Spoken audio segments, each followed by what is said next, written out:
Dans le vide de l'espace se pose la question fondamentale. Comment une personne peut-elle survivre dans un tel environnement? Au-delà des confins protecteurs de l'atmosphère terrestre se trouve une vaste étendue froide qui semble inhospitalière pour la vie telle que nous la connaissons. Malgré cette fragilité infinie, des individus ont osé s'aventurer dans ce vide, non seulement survivants mais revenant pour partager leurs expériences.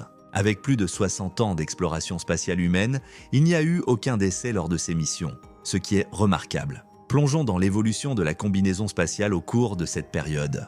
Mais avant de plonger dans cette vidéo, assurez-vous de vous abonner à notre chaîne et de vous inscrire à notre newsletter pour recevoir chaque semaine les dernières mises à jour en matière de science, d'espace et de technologie directement dans votre boîte de réception. Et, en guise de remerciement, les nouveaux abonnés recevront gratuitement une collection exclusive de fonds d'écran pour votre téléphone sur le thème de l'espace. Alors rejoignez-nous dès aujourd'hui, le lien est dans la description. Maintenant, continuons la vidéo.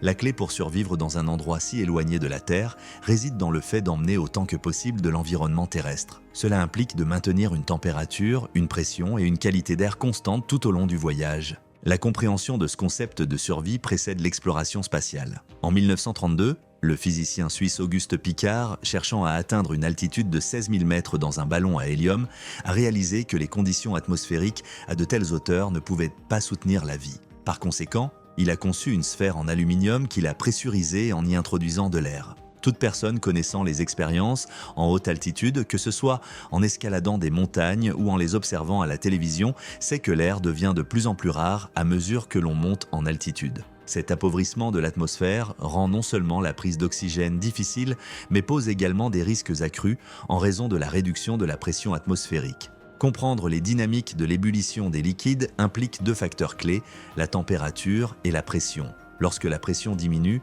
la température requise pour qu'un liquide passe à l'état de vapeur diminue également. Il est fascinant de voir comment nos corps, principalement composés de liquide, s'alignent avec ces principes. Par exemple, à des altitudes extrêmes telles que 19 000 mètres ou 63 000 pieds au-dessus du niveau de la mer, l'eau peut bouillir à 37 degrés Celsius ou 99 degrés Fahrenheit, soit essentiellement notre température ambiante normale. Mais peu importe la quantité d'oxygène dans de telles conditions, l'expérience devient difficile. Flotter sous un ballon dans une chambre à pression contrôlée est une façon de ressentir cet effet. Mais que se passe-t-il si vous visez quelque chose de plus contrôlé, comme explorer les limites à bord d'un avion? Entrez Wiley Post, un aviateur américain reconnu comme la première personne à faire le tour du monde en solitaire.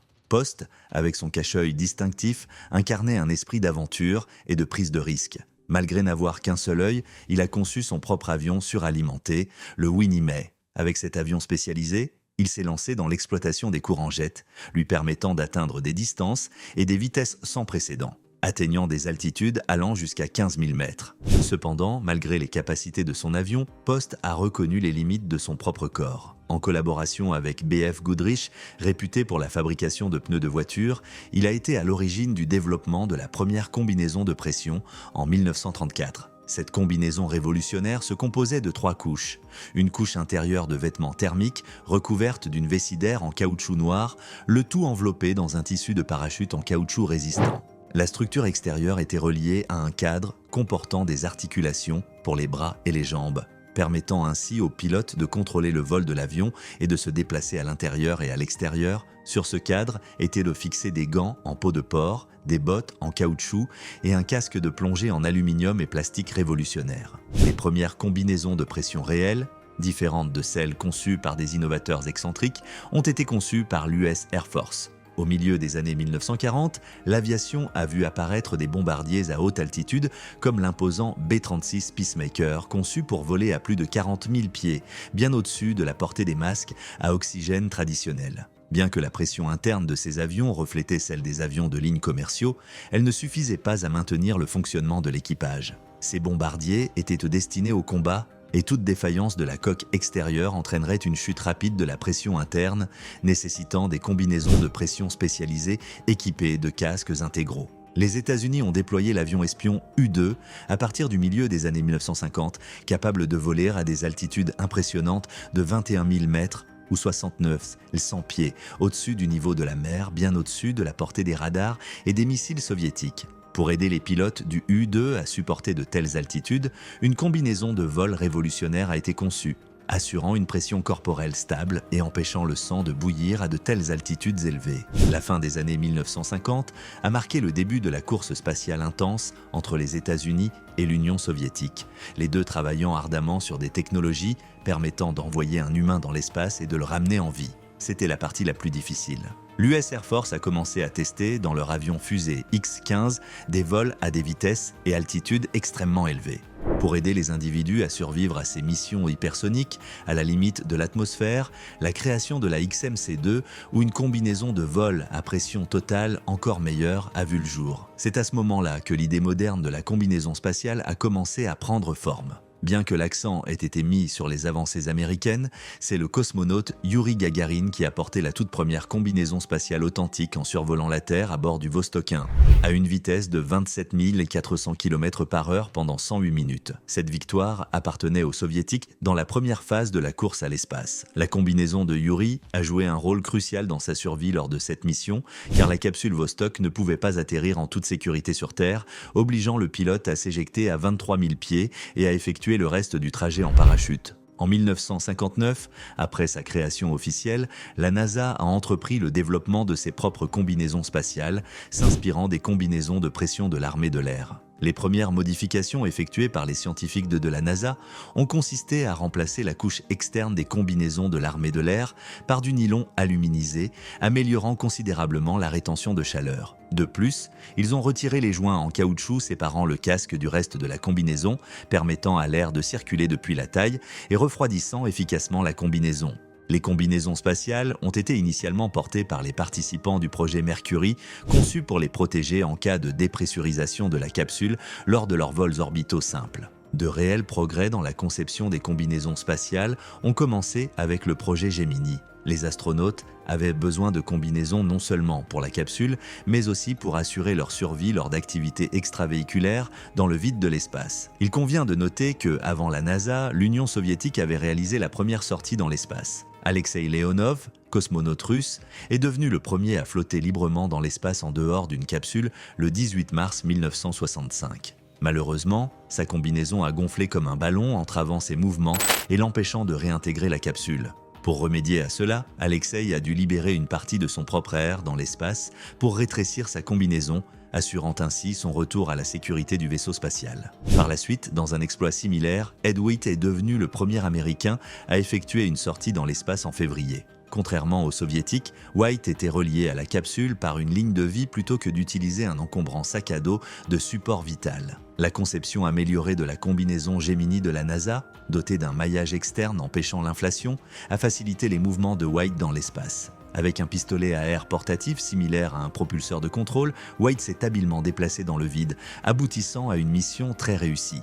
Dans l'ambitieuse mission Gemini, la NASA s'est lancée dans une quête sincère pour explorer les vastes inconnus au-delà des limites des vaisseaux spatiaux aussi rapidement que possible. La promesse audacieuse du président Kennedy d'une marche américaine sur la Lune avant la fin des années 60 a enflammé une détermination implacable au sein de la NASA pour concrétiser son rêve posthume.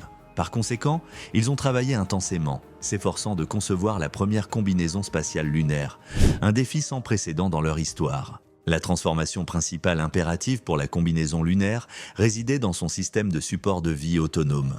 Contrairement aux missions Gemini reposant sur des câbles d'amarrage, l'exploration lunaire exigeait des sacs à dos colossaux à des fins de maintien de la vie. Naviguer sur le terrain en faible gravité de la Lune nécessitait un équilibre délicat entre stabilité et mobilité ininterrompue. Faisant face à la possibilité imminente que des astronautes trébuchent sur la surface lunaire, la résilience de la combinaison était primordiale. Un tissu révolutionnaire, des fibres de silice lissées et revêtues de téflon, blindait l'extérieur de la combinaison. En interne, un mécanisme sophistiqué de soufflet et d'articulation mécanique assurait un ajustement serré, tout en permettant un mouvement non restreint sous des charges variables. Un réseau complexe de tubes de refroidissement parcourait la combinaison, facilitant l'élimination de l'excès de chaleur corporelle par circulation d'eau. À la gravité standard de la Terre, la combinaison pesait 35 kg, avec 60 kg supplémentaires pour le sac à dos, totalisant 209 livres. James Neal et Buzz Aldrin ont revêtu cette combinaison remarquable lors de leur promenade lunaire historique. Ce triomphe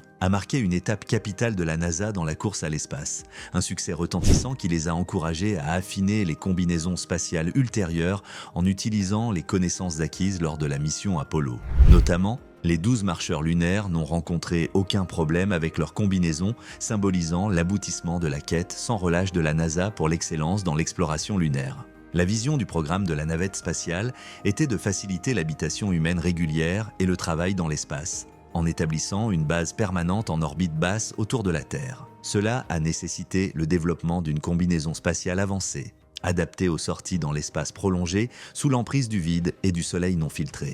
Inspirée de la combinaison Apollo, l'unité de mobilité extravéhiculaire, ou UME, a été conçue pour accompagner la navette spatiale, principalement conçue pour des conditions de gravité nulles. Cependant, par rapport à son homologue Apollo, ces combinaisons étaient plus volumineuses et moins flexibles. Pour garantir un ajustement confortable et sécurisé pour chaque astronaute, l'UME a été ingénieusement construite avec des composants modulaires, disponibles en différentes tailles pour accueillir différents types de corps. Parmi ces innovations, l'UME était équipée d'un jetpack révolutionnaire qui permettait aux astronautes de manœuvrer librement dans l'espace, détachés de leur engin. Malheureusement, cette fonctionnalité a finalement été mise hors service en raison de préoccupations de sécurité, malgré ses promesses initiales. Le test ultime pour ces combinaisons UME est venu avec le déploiement du télescope spatial Hubble en 1990. La mission visant à entretenir et prolonger la fonctionnalité du télescope Hubble a nécessité des sorties dans l'espace difficiles et étendues, étant donné son orbite située à 340 miles au-dessus du niveau de la mer, dépassant l'ISS de 100 miles. En préparation de ces sorties dans l'espace exigeante, la NASA a établi le laboratoire de flottabilité neutre, une piscine d'eau spécialisée où les astronautes ont simulé ces manœuvres complexes. Tout au long de l'ère de la navette spatiale, ces combinaisons UME ont subi d'importantes améliorations, intégrant des mesures de sécurité renforcées, telles qu'un système de propulseur simple pour la mobilité, une capacité de batterie améliorée et un chauffage amélioré des gants. Même aujourd'hui, ces combinaisons sont toujours déployées pour des sorties dans l'espace à bord de l'ISS, représentant une évolution dans la technologie spatiale. Remarquablement, la combinaison spatiale américaine, bien qu'elle conserve sa conception fondamentale, a connu des améliorations substantielles tout au long de son histoire opérationnelle. Le 15 mars 2023, Axiom Space a enfin dévoilé la version remaniée tant attendue des unités de mobilité extravéhiculaire de la NASA. Ce nouveau scaphandre spatial est destiné à être utilisé lors de la mission Artemis 3, visant à ramener des individus à la surface lunaire. La NASA a fait appel à l'expertise d'Axiom en raison de leur manque de ressources et de fonds pour développer leur propre combinaison dans le contexte actuel. Fondamentalement, Axiom a amalgamé les connaissances cumulées de l'ère des UME, des sorties spatiales des navettes et de celles effectuées sur l'ISS, créant un costume qui offre aux astronautes une plus grande facilité de mouvement lors de missions lunaires étendues. Artemis se distingue d'Apollo par son intention d'établir une présence durable sur la Lune. En d'autres termes, l'équipage d'Artemis résidera et travaillera à la surface lunaire pendant des périodes prolongées, par opposition aux heures courtes passées lors des missions Apollo. Cela nécessite donc un scaphandre spatial offrant non seulement un confort et une durabilité accrue, mais également une mobilité accrue, essentielle pour la construction de l'habitat lunaire initial. En regardant vers l'avenir, l'attention se tourne désormais vers l'envisagement du premier scaphandre spatial capable de permettre aux humains de parcourir le terrain de Mars. Et vous, que pensez-vous de tout cela ? Faites-le nous savoir dans l'espace des commentaires. Et avant de partir, n'oubliez pas de vous inscrire à notre newsletter pour recevoir les dernières mises à jour en matière de science, d'espace et de technologie directement dans votre boîte de réception. Et n'oubliez pas de réclamer vos fonds d'écran de téléphone sur le thème de l'espace, c'est entièrement gratuit et vous pouvez trouver le lien dans la description. Merci et à bientôt dans la prochaine vidéo.